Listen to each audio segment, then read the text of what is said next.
Hi guys, welcome back to my channel. My name is Nick, and today we're going to be talking about the top 5 budget-friendly ways for you to make your home look more expensive. So straight off the bat, you guys, I'm just going to say these tips are not free. They're not completely super cheap, but they are what I think are the biggest bang for your buck that you can get on a project. I've done a couple of commercial renovations for a company I used to own, and I've also done my own residential renovation, and these are the things that I noticed make a big impact to make your place look a lot more expensive. Tip number 1, you guys, let's talk about panel molding. As you can see, I've got some panel molding behind me here in my living room, but this can also include chair rails. This can include wainscoting, just different moldings that are basically applied onto the wall.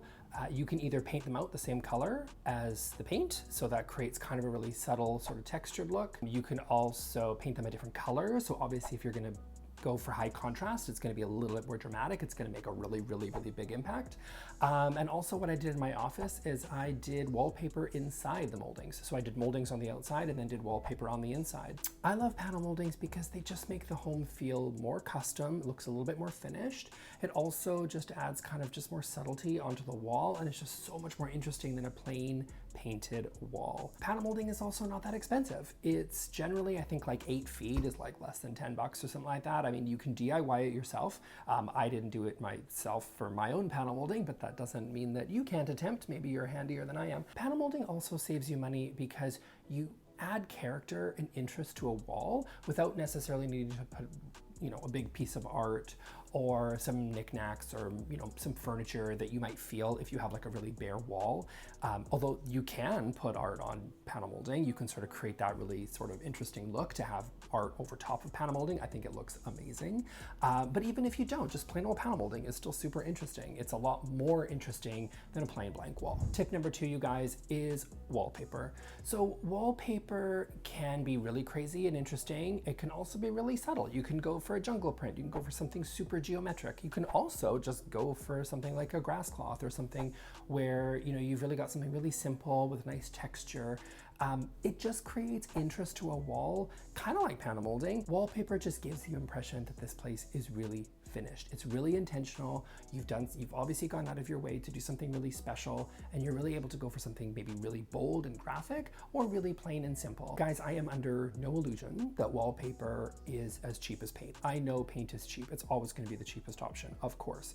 But wallpaper saves you by adding dimension and originality to a space without necessarily needing to put a bunch of stuff on the wall, right? So you're kind of saving in that respect. I think if you walk into a room and it's just wall-to-wall wallpaper, I mean, assuming it's done correctly, it can be really bold and really beautiful, and you don't actually really need to put pieces of art and whatever. So often, you guys, I just see people that have a big bare wall and they don't know what to do with it. They may paint it white or gray or beige or whatever, or they maybe even paint it a funky color, but they just don't know what to do with it. So they tend to we overstuff it, right? Like we put too much art on the wall, we put too many little knickknacks, we put like a shelving unit. We just don't know what to do with it. So we're just lost, and so we just put a bunch of crap. And the problem with that is that it just looks like you just got a bunch of stuff. It just looks overstuffed. But if you just put wallpaper on it, becomes a lot more interesting. It's super intriguing, and it kind of acts a little bit as art unto itself, and it doesn't even need anything else. So it kind of saves you money in the long run by not having to put a bunch of stuff on your wall. Think of what you're not buying by just adding wallpaper. Tip number 3, you guys, is to invest in bold lighting.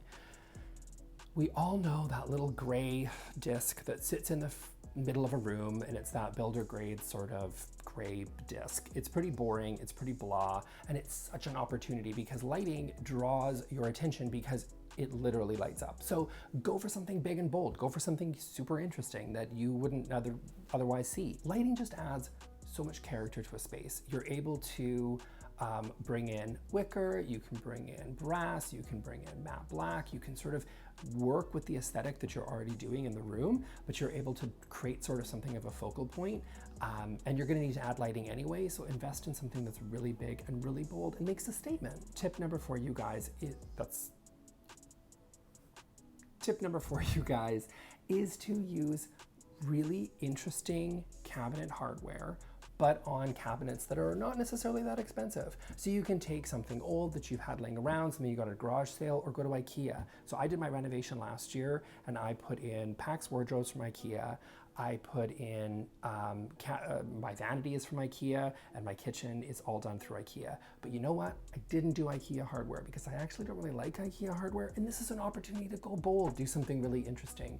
So I did much more interesting hardware, sort of upgraded the hardware, and it's not that expensive. Because if you think of a vanity, it's got maybe 2 drawers. You're gonna buy 2 drawer pulls. 2 drawer pulls, even if it's a drawer pull, it's like 40 bucks a piece. You just spent $80, but you made something that was clearly obviously IKEA, and you just upgraded into looking like 10 times better. For 80 bucks, that's like what I spend on a happy hour. Tip number 5, you guys, is to stick to one design style. So this is probably something that was the most impactful in my design journey. When I started out, I was just sort of pick things that I liked. I would go to the store and go, I really like that lamp, I really like that table, whatever. And that's a great way to start. Unfortunately, I think you'll also find that in the end, because you're combining different styles, it doesn't end up looking cohesive, and the room doesn't look complete, like it's all working together. And I was very frustrated because I picked out really nice things and they're all things that I liked. So why wasn't it working? And the reason is because I was choosing so many different design styles that I was bringing in. So if you like mid-century modern, if you like glam, if you like Japanese Zen, if you like traditional or farmhouse, then you know what? You work with that style and just like really kind of commit to it. I would say choose a style that you really like, buy a bunch of stuff that actually fits that style, and work with that.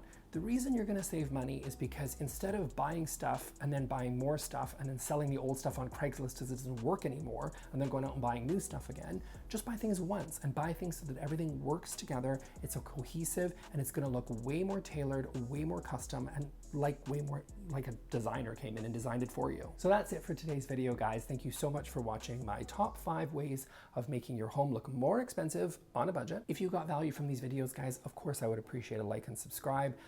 Let's learn more about style together. I would love to do more of these videos so we can talk design and I can share with you what I've learned on commercial projects and residential projects and things like that. So I'd love for you to like and describe. Thanks again. Describe? No, that's not right. That's not it at all. So thanks so much, you guys, for joining me, and we'll see you guys next time.